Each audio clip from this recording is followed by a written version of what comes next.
Hi everyone. In this quick tutorial, I'll show you how to activate and use the Cash App Grocery Boost to get cashback on your grocery purchase. Let's get started.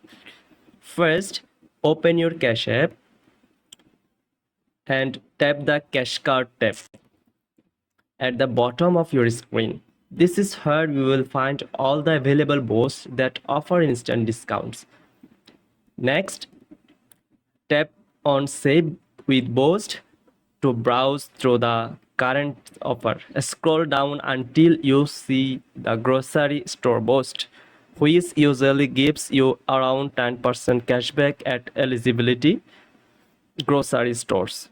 Tap to activate this boost before you stop. Now use your cash card to pay in store at a qualifying grocery store. Remember, the boost only works for in-person payments at merchants' codes as grocery stores. After your purchase, open and activate Tap in Cash app to confirm that the cashback was applied to your account.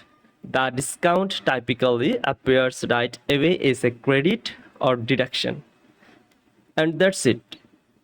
If you found this tutorial helpful, please subscribe for more useful guides. See you in the next one.